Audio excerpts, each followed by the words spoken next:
Hello, my name is Wade Nemur, and this is Rotary serving our community. Recently, Santa Barbara area has had a milestone. We've hit the 100-year mark, and with this, we're celebrating this with George Goodall and Bill Dutton, who will be joining me. They're from the Rotary Club of Santa Barbara, and we brought them in to actually share the experience of what the first 100 years has been like. So, George, I'm going to start with you. Tell us a little bit about yourself. Well, I'm a fifth-generation Southern Californian. My great-grandfather came out here in the gold rush and stayed and liked it. Great, good for you. But anyway, I grew up on a ranch in the west end of the San Fernando Valley and studied agriculture at UCLA. I'm an endangered species since they don't have the College of Agriculture at UCLA anymore. That's true. But that's where I graduated. Great. My interest is in citrus and avocados. And I became farm advisor here in Ventura, Santa Barbara, and San Luis Obispo County, is concentrating on tree crops. Okay. And had 40 years with the University of California as a farm advisor. Wow. And since then I've been doing agricultural consulting, and I've been kind of all over the world advising people on avocado culture. Okay. So a more specific avocado then was kind of your... Well, that's what more people were interested in. They didn't know anything about them. You know, the avocado industry started here in Southern California and in the 1920s. And that was the first time commercially sold avocados occurred. Okay. And we've taken it from there in just, you know, these short years, less than 100 years. That's true, very true. So tell us a little bit about how you got involved with Rotary. Excuse me? How did you get involved with Rotary? Well, I had refused service clubs. Several had invited me to come because I thought my customers, so to speak, my clients, for my work as a farm advisor were the farmers, the agriculturalists, and not the people in town in the Rotary clubs. But there was a member of the downtown Santa Barbara club, the old man's club as some people call it, but the #1 club in Santa Barbara, who was a farmer and a member of the Rotary Club. And he was about ready to retire. He said, George, we need some kind of a farmer left in that club. So I want to propose you for membership. And I couldn't say no to him. So that's where I got started, 1965. 1965, wow, good for you. Bill, how about you? Tell us a little bit about yourself. All right. Well, like George, I grew up in the San Fernando Valley, and for the most part, and so I was there for many years. Went to Taft High School, and then graduated from Northridge, and was there. And then my first job was with the American Red Cross, and so I was with the American Red Cross for 35 years, and ended up here in Santa Barbara County as the executive director of the Red Cross here in town. And that kind of involved me in many other things. Like George also, I don't know if you know this, George, but I also had an avocado ranch for a while. So down in San Diego County. So that was kind of part of what I did for a while there too. Okay, great. So. And how did you get hooked into Rotary? That was when I first became executive director in Glendale, California. One of the members of the Rotary Club there said, you have to join Rotary. And when I first came, and I said, why would I need to join Rotary? He said, these are the people you need to know in town. You're new in town, they need to know you, you need to know them. Great. And that was in 1978, and so I've been with Rotary ever since. Good for you. Good to hear. Well, let's jump into the history of this. And you brought, by the way, a book showing the 100 years. If you want to show that, Bill, to the audience there. Quite an interesting book. Who was in charge or involved with the writing of this book? Actually, George was wrote the prime person. Narrative part. Good for you. I had some help with some other members on some of the visuals and the final format. Okay. So I shared a PowerPoint, or got to see a PowerPoint that you guys had done for your anniversary party. It was a great one. So we're going to jump into that PowerPoint and take a look at it, starting with the first one, which shows the banner, your club banner, along with some of the history involved with that. So when was the banner portion of it, the design done? Is that something fairly I'm not recent? actually sure of the date. Okay. I never have found that out. Okay. But as far as I know, well, I came in 1965, and that was the banner we were using then. Wow. So I think it was well before that, but I never heard of a date. Okay. Sounds good. It's been a classic. I remember seeing this everywhere. I mean, Yeah, right. it definitely stands out, and it's a very nice banner. Next slide we have is your first president, the founder of the Santa Barbara Club. Yeah, it was interesting to know the story of Jim Briscoe, the founder of our club. Jim had been a student in Berkeley and then had a business in Berkeley, or Oakland, I guess I should say. And when he moved his business to Santa Barbara, he had a ladies' dress shop on State Street. He kind of missed the fellowship that he'd had with his Rotarian friends in Oakland. So he started asking about forming a Rotary Club here in Santa Barbara. The first time he got a letter back from Chicago, from the president then, that no, we're not going to grant you the opportunity to form a club because your town is too small. You won't have enough people to have enough variety members in your club. I think it was 13,000 people at that time. 13,000 members in the town then. Okay, got it. Anyway, Jim Briscoe was very persistent. He kept writing to them, kept organizing, got a group of men that really were interested. And by the way, I should say, we changed our rules, and women are now very much a part of our club. But at the outset, it was all men. Mm-hmm. And so he got a group of men that would meet on Friday noons at the famous old Arlington Hotel for lunch. And they finally got signatures and got Chicago convinced that we had the makings. And so in the fall of 1917, they organized the club. They formed it with a constitution and bylaws and had meetings and officers and board of directors and all the things. But the actual charter for the club was not granted by Chicago until January of 1918. Which is actually January 1st. Yes. January 1st, 1918, right. That's pretty interesting. Although the club had already started for several months prior to that. It had been operating for 3 months, 2 or 3 months already. Okay. So it took that long for the charter to go through. Great. We have a picture now of Paul Harris. Tell us a little bit about... Paul Harris was the founder of Rotary, a very famous man, and a man that many people have admired through the years. He founded the first Rotary Club in Chicago. He was an attorney, if I remember right, and he got some friends and neighbors together to have lunch every week. And that's out of that grew the fellowship, which they finally called Rotary. The term, the name Rotary came from Paul Harris because they rotated their meeting place.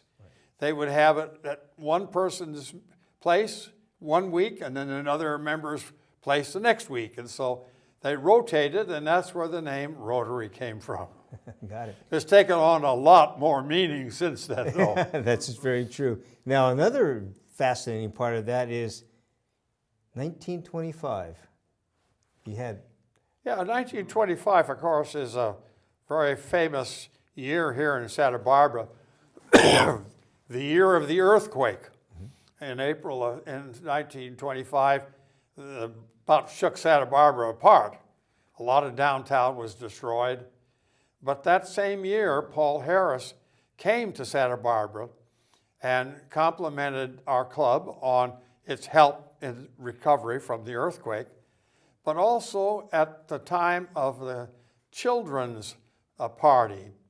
I don't know how many of you realize, but in the early days, like in the early 1920s, one of the serious problems in our society was crippled children. We didn't know what caused it, but the children were crippled. And so we started the program as Rotarians, our first service project, to try to aid these children. We not only had various summer camps and picnics and financial assistance for their families and so on, but we also had a big Christmas party with Santa Claus. All the kids got presents and so on. So Paul Harris came out in 1925, and he handed out the presents as Santa Claus for our club. That is great. Good history right there. The next slide we had is of the Boy Scouts, I believe. Yeah, the Boy Scouts were a part of Rotary in our club for many, many years, starting out in 1919. The club had raised $4,000, I believe, that year, and helped start. That was the initial capital that started our Boy Scout organization for Tri-County. Yeah, Tri-County. And Tri-County.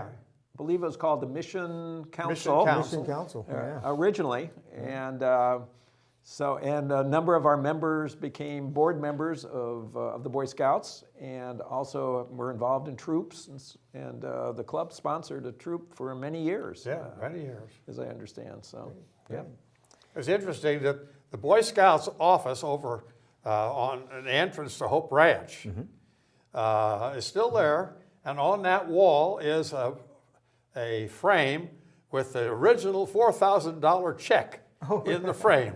Wow. From the Rotary Club to the Boy Scout Council. Never knew that. I've never seen it, actually.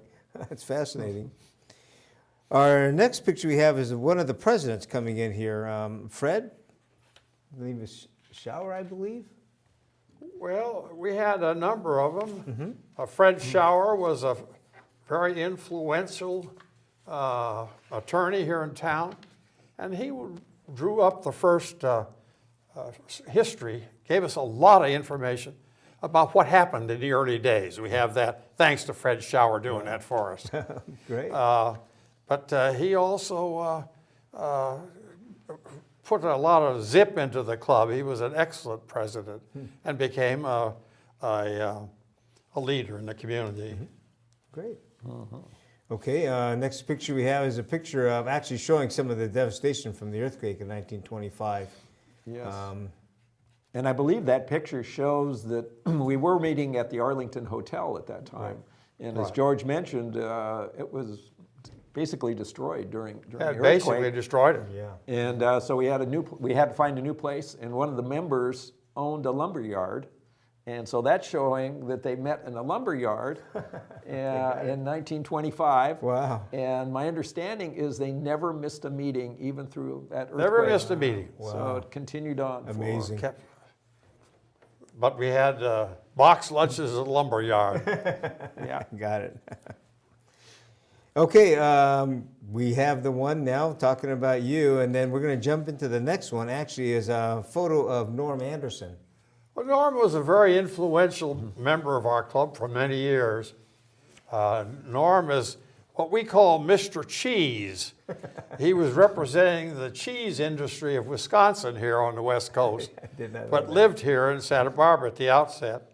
He moved to Santa Ynez and was elected as district governor for Rotary from the Santa Ynez Club, but he'd been a member of our club and active in our club for many years. Right. Norm's one of the great guys of Rotary. He is, yeah, a really nice guy. He's actually a member still, active member of the Rotary Club of Los Olivos. Exactly. And he came to our 100th anniversary He as well. He sat with him. Great there. That was great. Now let's see. We have David Shower. Picture him.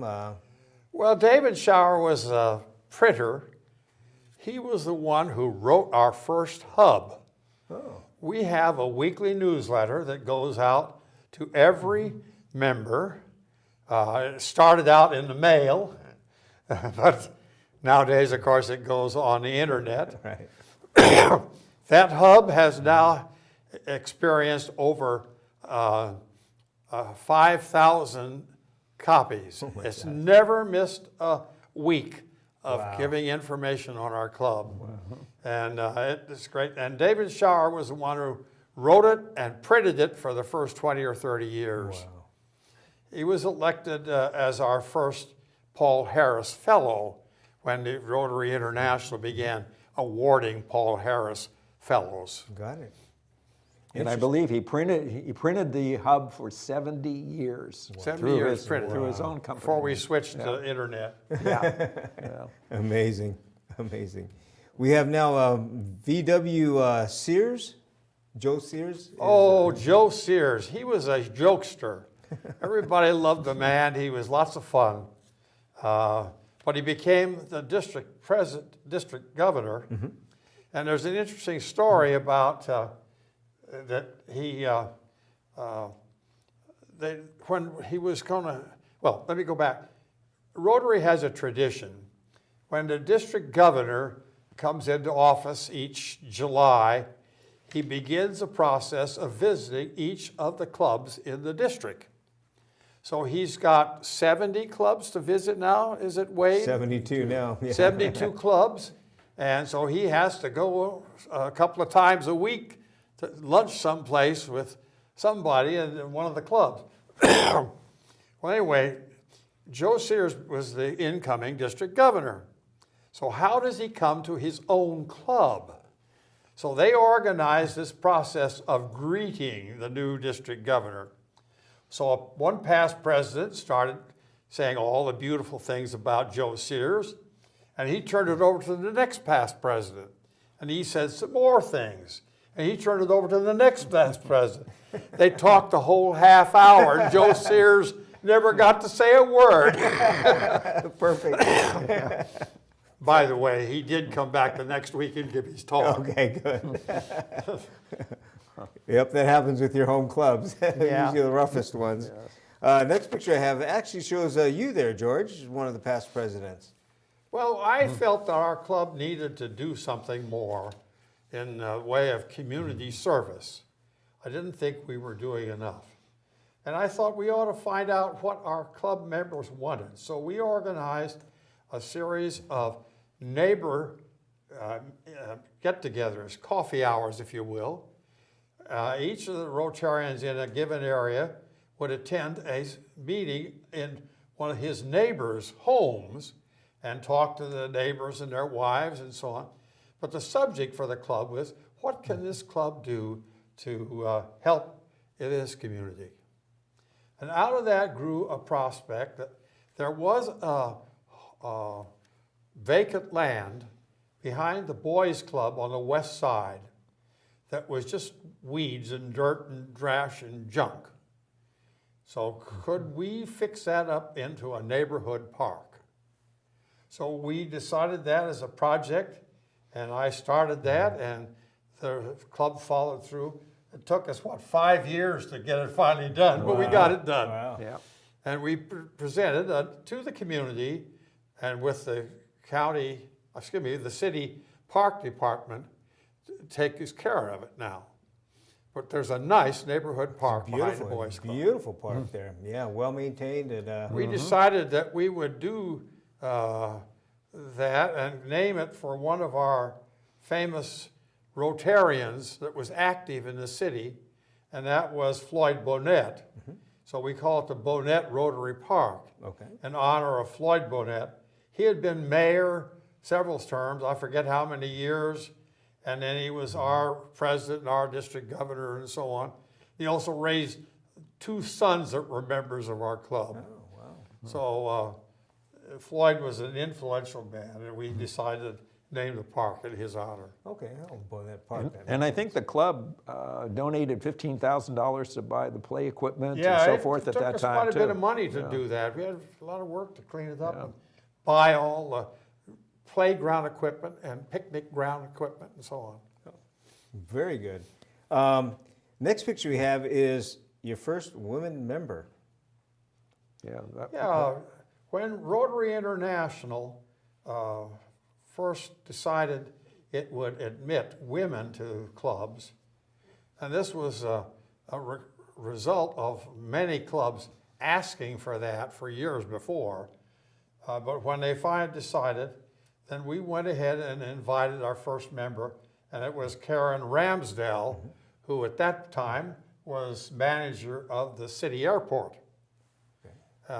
Karen is still in the community and doing a lot of good work. She's president of the Genealogy Society now. Great. We have next picture is Jim Johansson.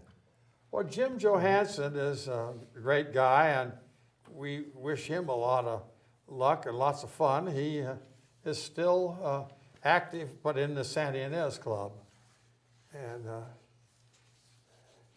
Yeah, and I think during his year he was president, that was the year that polio came out as the major project. yes, right. Yeah. During Jim's year, I think our club raised that first year $75,000 for Polio Plus. Wow. And I think we in the next made couple of years, our- it was $500,000. Well, it's Is that grown right? to a lot more than that, but I think that Yeah. initial was, you know, if you add all the addition through the years, it's probably that figure now. Yeah, it's amazing. Then George McClellan. Looks like he was a district George was governor. before my time. So, Just a bit. so the other George will have to tell you about 35 him. and 36, so it was a while back. George McClellan was district governor in the early days. That's why his picture is in the. Got it. You In the have book, quite a so to few speak. district governors there. Yes. You also have this, let's see, Reuben Irwin. Yeah. So he Let me was- tell you a little bit about Pete Scollin. Okay. Pete was president in 65, 66. Pete made a deal with the president of the Bakersfield Club to see if we could have some successive meetings of perfect attendance. In those days, it was the goal of all Rotary clubs to have perfect attendance, to have everybody present every week.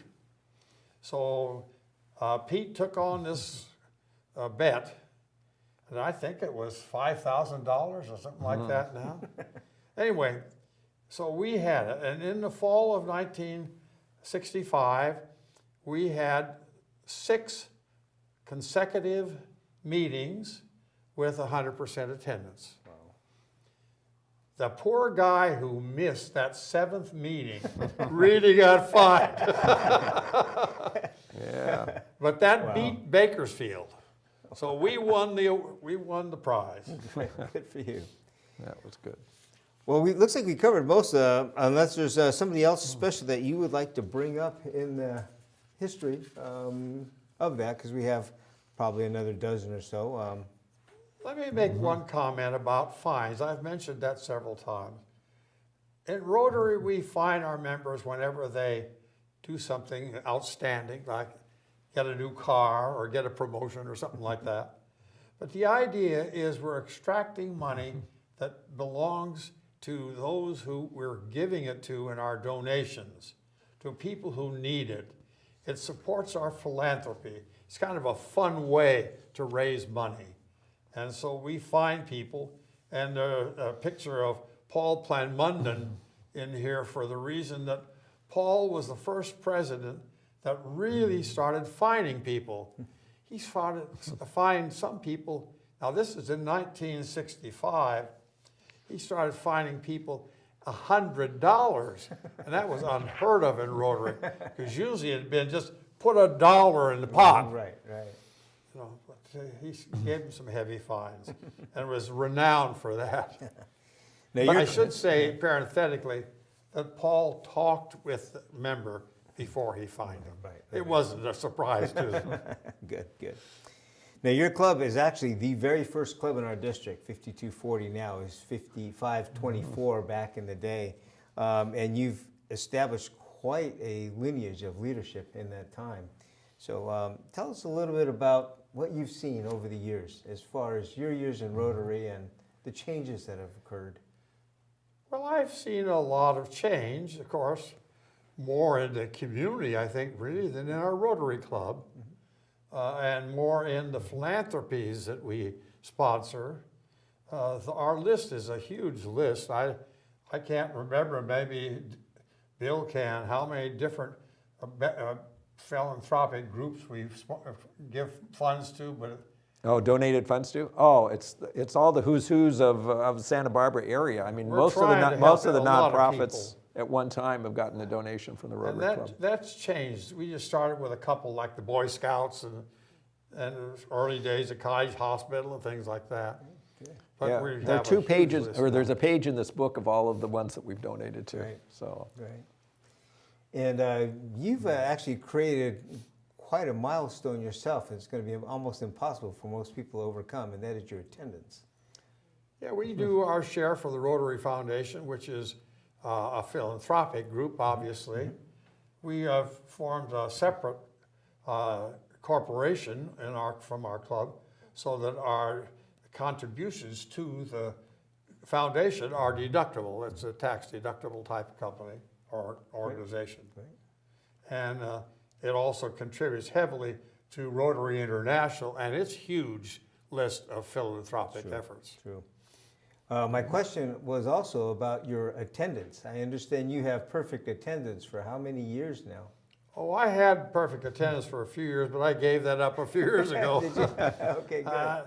I never wanted to dwell on that. Okay, I think I enjoyed Rotary. okay. I wanted to go, but I didn't think we had to go every single week. True. And of course, our clubs don't require attendance Not anymore. Right, right. And that was one of the reasons I brought that up. A person like you that's been involved for Rotary for so long, what kept you in it? Yeah, 53 years. 53 years. Yeah, yeah. Was it because of what Rotary accomplished over the years that you've stayed connected? I just was in favor of what Rotary does. They were doing things in our community. They were doing things in the world for people who needed help. And I wanted to be part of that. Good. And I was happy to be a Rotarian. Great. That's outstanding. As we're getting close to winding it down now, give me one reflection about Rotary, what you want to share with others that made it so special. Well, I think Rotary has done more for people. I've done some traveling, consulting work in Africa and the Mediterranean and so on, and visited Rotary clubs and see what a tremendous influence they are in those communities. True. They do more for their communities relatively than we do for ours Yeah. because there's so much to be done. And I'm really impressed with that. Great. Well, George, thank you very much for joining us. I definitely appreciate that. I'm sure the audience has too. Bill, thank you for coming along, helping us out with that. You're certainly welcome. And with that, we are going to close. Thank you, everybody. Take a look at the 100 years of Rotary in Santa Barbara and be proud of what we have done here in this area. With that, we'll see you next time.